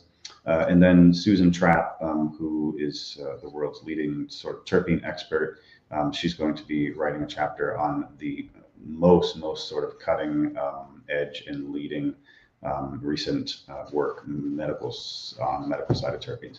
So the Big Book of Terps is going to be devoid of flavonoids. We'll have much more content about terpenes, and at the same time I will produce what will be called the Formidable Book of Flavonoids. That will also be a monstrous scientific text, but that will exclusively feature flavonoids. It will be probably about the same size. And then, of course, as I mentioned earlier, around this time next year, we should be ready to publish the Big Book of Keys, which is ketones, alcohols, and esters in cannabis. And I may be able to include sulfurs in that book as well, pending size restrictions. These things get a little bit out of hand, and we have to do our best to pare it down. So that's what's coming up next. Also, there is a TV show in development called Terp Talk, and I've written a suite of 18 songs that can help people to learn terpenes. So there's a song about all of the individual top 10 terpenes in cannabis, as well as some songs about like mother compounds and flavonoids overall. And a song about what we were talking about earlier in the show, about not needing cannabis at all to get these terpenes. So you're a very musical person as well. I like cannabis. Right on. Dale, you two could collaborate in some songs. Some terp songs. Some terpene songs. Terpene songs. It's called Terp Tunes. Terp Tunes. Dale's not even unmuting his mic now. I guess he forgot he was supposed to be doing the grow segment tonight. Yeah, no grow segments tonight. No, Darcy had a stone. Darcy got stoned. That would be a better way to put it. Darcy got stoned and couldn't be here. He showed us pictures. Did you see the picture of that stone? I told him to get another one and make her a set of earrings. Oh, fuck. Polish it looks pretty painful, though. Yeah, I don't think I'd want to do that. No, it's pretty jagged. He's had so much practice with them, though. Oh, I know he's got bad luck with them. It's not bad luck. He knows how to not get them, but after a month, he'll stop, and then they come back. It's just, I don't even have sympathy for him anymore because it's self-inflicted. Food related. It's not food related. He has supplements that he can take that'll stop him from getting them. Oh, okay.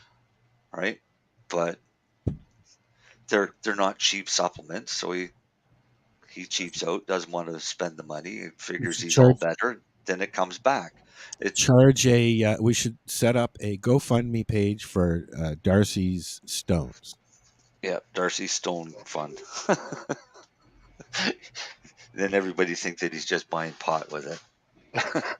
So we're just wasting air now. Is there anything that you want to add specifically? No, stop right now. Because before the show, you said, you guys stop talking about that, save it for the show, and now you're not even going to let us talk about it? Of course I was. I was going to just ask him if there was anything specific that he wanted to bring up, like maybe he was doing a conference or going somewhere to speak, or, you know.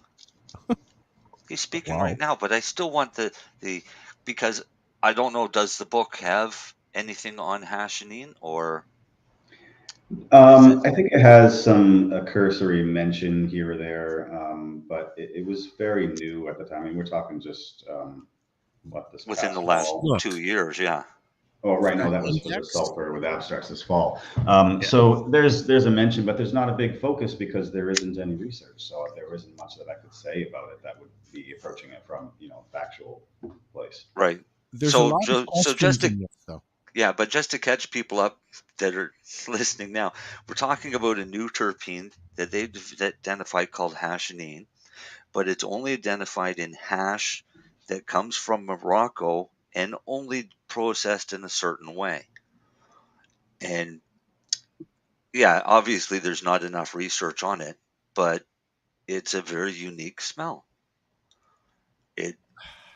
Even if it's a combination of the other terpenes with this, I don't know. They say that it's its own separate terpene. It's possible, but it's a unique smell. I love it. Interesting. It's one of my favorites. My mom always loved the smell of cannabis. She just, I think mostly the skunk smell. Why is it that most cannabis has a skunky smell to it? Is that a specific terpene or something that's involved there? It looks like that's a sulfur. That's the work that Abstracts has recently produced this fall and published.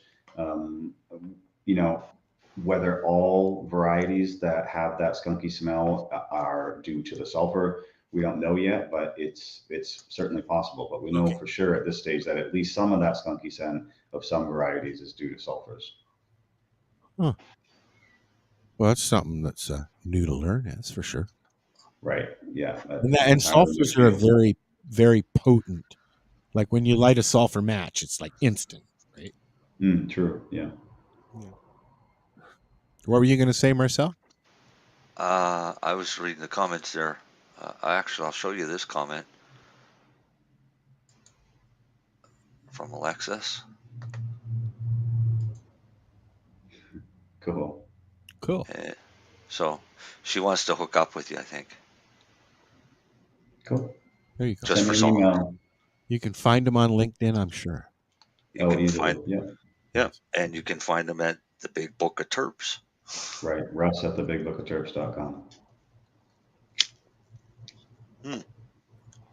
That makes it easy.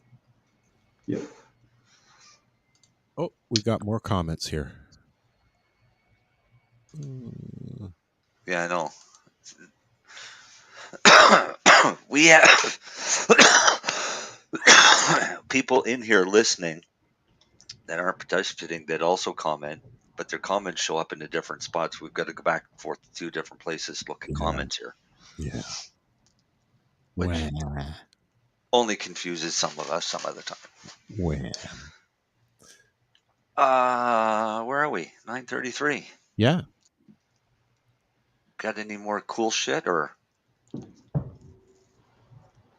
I got some news we can always talk about. Sure. I don't know. Does Russ want to stay around, or does Russ want to bail out? It's up to Russ. Sure, I'll stick around. Okay. All right. Well, let's go take a look at Mike Tyson's new venture. Yep. Mike Tyson is teaming up with Click to launch a cannabis mouth spray. Saw that this morning.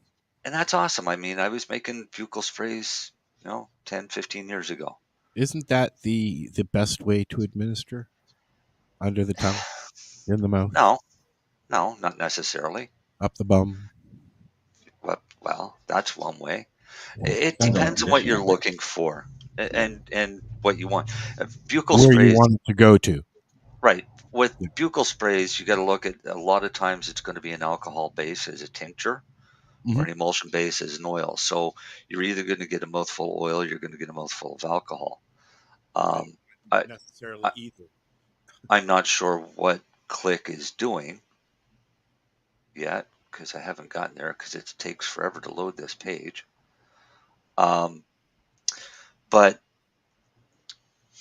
what can happen is you can get a quicker response with a buccal spray, because if you put it into a capsule and you swallow it, then you've got to wait for the enzymes in your stomach to break down the capsule. Then you've got to wait for the cannabinoids to get into your small intestine for the uptake of the lipids that are carrying the cannabinoids. That's why it can take 45 minutes to an hour, whereas a buccal spray, especially with an alcohol, as bad as it is quicker. It has a much faster uptake, and it's more cerebral than physical. So it depends on what you're looking for. But their mouth spray is going to have a bottle that contains 375 milligrams, and each spray has 5 milligrams of an orange punch flavor, and is said to take effect in about 7 or 8 minutes. I'd like to try that. That'd be good for neuropathic pain. So what I would suggest is with something like that, one spray and wait and see. Yeah. Because I mean, it comes down to it. Very likely, it's going to be a distillate, so it's not going to have the same effect as a whole plant extract would. But I wouldn't jam 7 sprays into your mouth first time. That sounds like something you could make your own pretty quickly.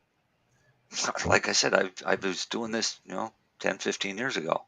Well, I've been making tinctures for a while too, as you know. I've got them. But no, I was doing. buccal sprays in little 5 milliliter bottles. I've been doing just the drops. I used to make. That's what I started making was drops. Right. All right. What else is new in the news? A couple arrested after baby reportedly test positive for cannabis, and each parent was charged. Conversation with parents before. Yeah, each parent charged with chemical endangerment by exposing a child to an environment where drugs are used. Damn terpenes. This, of course, happened in Alabama, and it was a couple 20s. They've been charged with felony chemical endangerment after their 1-year-old tested positive for cannabis. We've heard this story a few times. Yeah, I mean, this isn't anything new. You got kids, keep your cannabis away from your kid.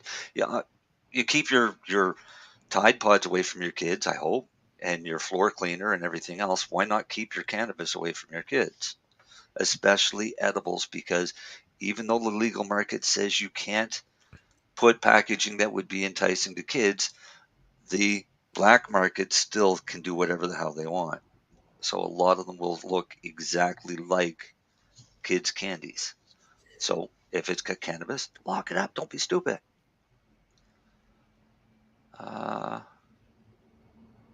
Yeah, that's an old story. No, that's a news story. But we've heard about it before. Old story, many times. We've had a couple of parents on the show that have been charged with things like that before. Yeah. Okay. Here's something that Russ might feel the need to join in. There's a lot of talk now in the news about cannabis and COVID. Truth, no truth from your research and stuff like that. Do you think that this could be something that's very serious? I know they're working on it in Israel, where they work on things like that. I mean, I think what happened with the recent stories about cannabis and COVID is typical of the industry and media in general. Is something was seized upon without having all the facts, and also was seized upon by people who aren't trained to understand the facts and to report on them in the first place. So is there a potential for cannabis compounds to be used to treat COVID? Yes. Are we close to that? No. It's very similar to many of the things like I report on in the book, where yes, this was done in a laboratory. Cool, super fascinating, major implications. Can we actually apply it in human medicine? And often the answer isn't even no, it's the processes required to find out are too cumbersome. So it's likely that it's not worth the money to spend, is what it is.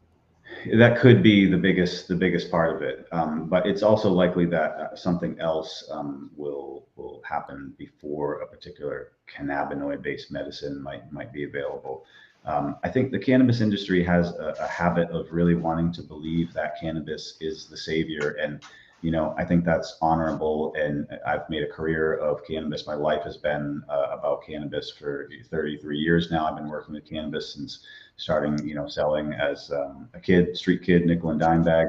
And so I understand, cannabis for me is a savior. Like, I don't know what my life would have become without cannabis, and certainly don't want to imagine life without cannabis.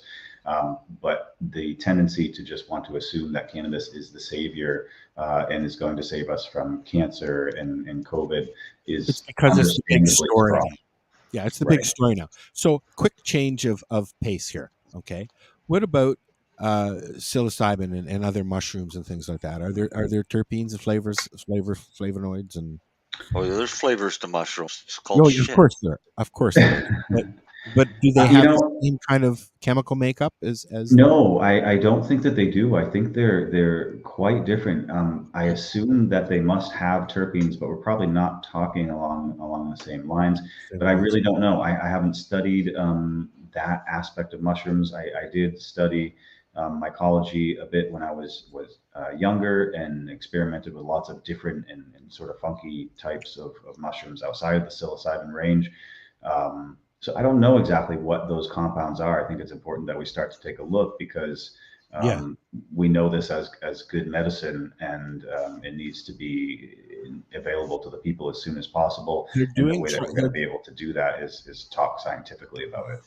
We're actually doing trials in Canada. Trials right now. Yeah, I know. Yeah, for mental and health. we have Oregon and Colorado where you can buy cannabis, mushroom edibles.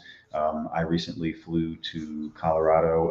I work for a cannabis consulting firm in Colorado, and we had a company Christmas party, and we're able to freely consume different mushroom products and had a fantastic time. So this is already happening. And Mitch Earlywine, who I talked about earlier, who wrote the forward for the book, he does a lot of work in this regard. So if you don't already follow him, you should check out his work. That's Mitch Earlywine. He's the do me a favor and send send me his information, because that's somebody that I want to follow and have on the show. Cool. Yeah. Yeah, because we're going to ask him about terpenes and mushrooms. You know that. There we go. Well, we do know a few people that will know the answer to those questions, but because they're still illegal, even though they're in the industry, they can't come out and talk about it, which sucks. It's like back 15 years ago with pot. Right. Shut up and just use it. But in some countries, there's still a lot of those researchers that can't come out and talk. Oh, yeah. For sure. We just have to tap into that. We haven't really tried to tap into that market quite yet, but we're going to get the researchers that are feeding the other researchers in legal countries. But more and more countries are coming legal. I mean, okay. I have never expected Thailand to do it. So, Dale, I'm playing it right now. Just a sec. This is something that Dale's trying to come up with. What?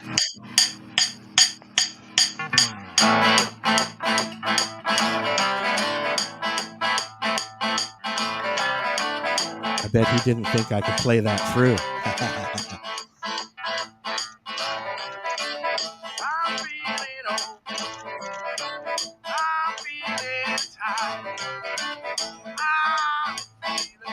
That's really good, bud. We should get Dale on the show. Yeah, we should have Dale on the show sometime. So we'll play that when he's done doing his thing. We'll make him play it live. Oh yes, we will on the show. Yeah, with a full band and everything. Wait, we'll have Russ join him. What do you play, Russ? Yeah, what do you play? Several different things, but mostly guitar. Oh yeah. I dabble. Yep. I play a few things, but nothing really. Yeah, I just play for fun. That was recorded with COVID. He said. That's how he got that scratchy voice. Yeah, there you go. Jamming with Jail. Yeah. That's why he's got his mic muted, because he's got that scratchy voice. I think it's awesome. That's why I keep trying to make him talk. Raspy. When I first started doing, when you start doing stuff like that, you want to try and find a voice. And the guy I was doing the show with, Dave, he had a booming DJ voice. He was the DJ at a big club here in Toronto. So I started talking like this, but nobody liked it. It was like, I don't know. Don't like it worked for Wolfman Jack back in the day, Yeah. But now you're just copying Wolfman Jack. No, I'm just me. Got to be yourself, man. Be yourself. So, Russ, do me a favor and tell folks where they can find you, your socials, all that stuff. Once again, please. Cool. Yeah. My full name is Russ Hudson. I'm pretty easily found with any search term related to my name and cannabis or marijuana. I'm on LinkedIn and Facebook, Instagram. The book is hosted on my website, thebigbookofterps.com. And people are free to reach out to me at russ@thebigbookofterps.com. And if you want to be a guest on the show, hit one of us up. We're easy to find. Just look up the 420 Radio Show or 420radio.ca. What else you got, Marcel? This one's funny. Okay. Not kind of funny. Here's a funny bit of news for you. In Australia during the pandemic, a lot of places have been shut down. And a gentleman that owned a Titanic-themed restaurant in Australia came to check on his property and right away called the cops. And had the cops come because he has no idea how 200 plants ended up on the roof of his restaurant. So growers in Australia have been using the lockdowns to their advantage, and they're going to the roofs of these buildings that aren't being occupied and growing cannabis on the roofs. So that one had 200. How many plants did they get away with? I think it's hilarious. How many haven't been planned? How many haven't been found? Yeah, exactly. I mean, it's a pretty ingenious idea. I remember a story a few years ago in Concord, I think. There was a donut shop that was turned into. Do you remember where the original Eddie Shack donut shop was in? Was it Concord or something like that? I don't. Anyways, no, because I didn't hang out in Toronto. Somewhere near there was a restaurant that was just going about their business, and then eventually somebody saw the lights on above. They were growing. There was hundreds of plants upstairs above this restaurant for years and years and years. They were growing up there. I don't know if the restaurant's still there anymore. That's like the picture you see on Facebook all the time. Every once in a while, it's a house in England that they got busted because they were growing in the attic of the house, but it was in a townhouse and it snowed. It just went right through. All the snow over their grow house, because the ceiling's going to be heated from all the lights, had no snow on it, but the neighbors on either side have like 6 inches of snow. And that's how they ended up getting busted. That's how they found out they were growing at the old Moslem brewery as well. They started seeing things like that. Yeah, areas where there's no snow on the roof when there should be. Yeah. Yeah. It's an easy way to find a grow in the wintertime. That's one of the techniques they use in Alaska and up there in the north. They find grow ops, or they used to find grow ops that way very easily. Yeah. Alaska, they don't have to worry about it anymore. That's why they developed autoflower strains, was for up north. How many states are now legal? I was looking at the map the other day. There's very few that there's. I'll tell you. You don't know off by hand, Russ? I think there was 37 that last count. And how many states are there? 50. Oh, 50. 52, isn't it? Yeah. Right, 52. 50. Yeah, 50 or 52. So that's not even 40 out of 52, we'll say. That's not a lot. Okay, in 2022. Right. What they have is they have it broken down as legal for recreational use, legal for medical use, because there's a lot of the states still have medical programs, right, but not a recreational. Then they have the illegal states, recreational. And then they have states that have it decriminalized. Even though it's illegal, it's been decriminalized, which means you just get a fine instead of going to jail for 20 years for possession type thing. The sniff fine.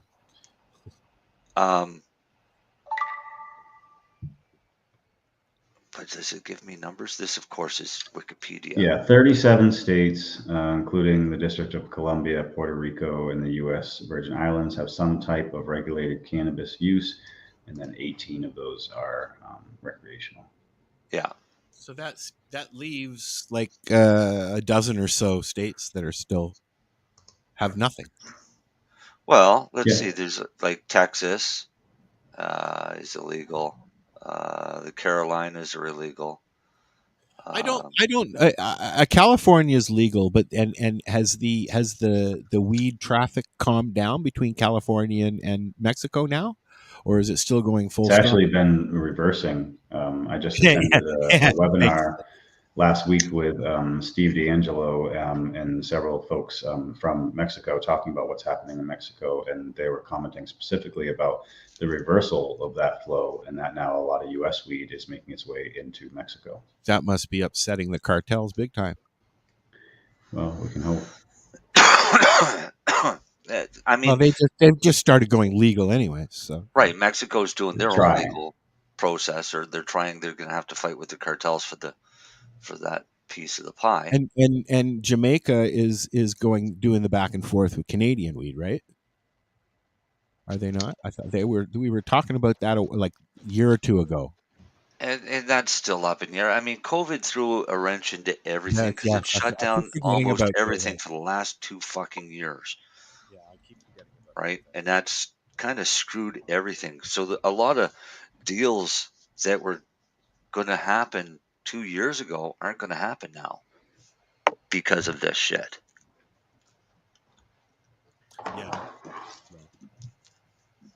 Yeah, it's there's a lot of businesses that are have gone down or are going to go down because of COVID, because of the whole legalization process up here as far as cannabis goes as well. They're starting to drop like flies right now. You know, what are dropping like flies? What's that? What's dropping like flies? The cannabis businesses. Yeah, in Canada. Yeah, we're you're going to see the honeymoon is over.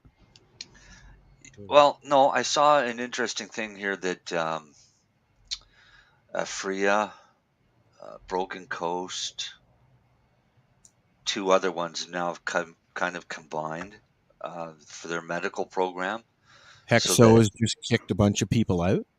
Right, but what you're going to see is you're going to start seeing a lot of these cannabis companies like Broken Coast and Freya and these ones coming together with their products to make a complementary product line. So they're pushing now for the medical market, which everybody fucking ignored when legalization came out. They started realizing they need the medical market. So they're now combined forces so that where the medical you can only order from one LP, well, you can now order from this LP that actually is being supplied by 3 other LPs. Right? Alexis and I think you're going to start seeing a lot more of that. I think that like I said, the honeymoon is over, and we're going to start seeing some of the sticker arounders not really sticking around. I want to read what her comment is. That's why I put it up. Because she's from Iowa. So states like Iowa might as well not have a medical marijuana program at all.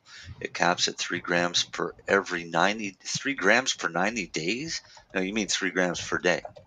No, 3 grams per 90 days. Who does that? So not every state that has a program can be counted as having a 6. Well, that's definitely not even a program. 3 grams. They also don't allow flower. That's just a way to collect some taxes. That's really that's a gram a month. Yep. A gram a month. Yep. I have a license for preparation. I have a gram for 30 grams a day. I get 3 grams a day. I get 30 a day for my condition. For 90. Oh, yeah. Iowa shouldn't even say they've got a medical marijuana program. They've got. I've actually tried the 3 grams a day thing, and I do okay. I do all right. I usually only have maybe 6, 7 a day, anyways. I do. I could do 3 grams a day concentrate. Yeah. Wait, that's what I do. Is 3 grams a day of concentrate. Yeah, but that's not what they mean. I guess that's what they mean. 3 grams is 3 grams. No, they're saying 3 grams for 90 days. Dried flower. No, even but even concentrate. Yeah, 90 days, a gram a month of concentrate. Yeah, how do you divide that up? In capsules, 1 milligram capsules. Wow, that's not right at this time and day. where cannabis is pretty much, well, was the number one subject in the world. Yeah. Now not so much, but it's there. You know. Yeah, it's in Canada, it's kind of been screwed with legalization because the medical side has been pushed back. And Alexa says that's dried flower. Jeez. That's 3 grams of dried flower. Yeah, really, Dale? Dale says he smokes a gram. Iowa does not allow dried flower. They only allow cannabis preparations. It's 4.5 grams, but there's a waiver that you can get if your practitioner says that you need more. So 4.5 grams of cannabis preparations, but no flower is permitted in Iowa at all. Wow. So 4.5 grams of The cannabis lack of education, every yeah, 90 that's days, for sure. unless you get a waiver. My doctor would create some waves signing my prescription in Iowa. No, he needs that every 3 days, not every 90 days. I don't know. 3 grams would last me of oil would last me a month. Sure, it would. Dale says he smokes a gram with his oil with his morning coffee. Yeah, exactly. Dale, I smoke 3 joints before I make coffee. Yeah, it's the first thing I do when I wake up. Although, sometimes I don't. Sometimes I don't need it right away. Right? See, if I don't smoke 3 joints, I can't move my joints enough to get pill bottle open to take a capsule. I can't eat unless I've had 2 or 3 doobies before I can eat. Yeah. So there's in the morning, anyways. In Canada, because of legalization, it kind of screwed the medical patients. Well, it didn't kind of screw it. Definitely screwed the medical patients because all of the producers went after the medical market or the recreational market and left the patients with nothing. Now they're trying to recoup those patients, which is the opposite of what I told them all to fucking do to begin with. But they don't listen to me, so they can learn from their mistakes. So says Marcel, and that is our time for tonight. Yeah. I don't Russ, know what been awesome having you on here. Russ just fell. I lost my camera. He fell off his bong. Man down. Yeah, thanks for having me, guys. You're very welcome, Russ. It's been a blast. Please come and say hi again, and let us know when you've got your new books coming up. Sure, cool. Marcel would love a copy. We'll be looking for you for that show too. For sure. And do me a favor, like I said, send me that contact information because I'd like to have somebody on that really knows that kind of stuff with shroomies and stuff like that. The funkiness. I can't call them Zoomers. I just can't do it. They're not Zoomers. They're just funky. Yeah, I just can't call them Zoomer. Anyways, this is the 420 radio show. We're here Fridays 7 till 9 Eastern Standard Time. Thanks for listening. We'll be back. We'll be back. Peace, love, and hippie shit, and all that other stuff. All righty, man. Take care.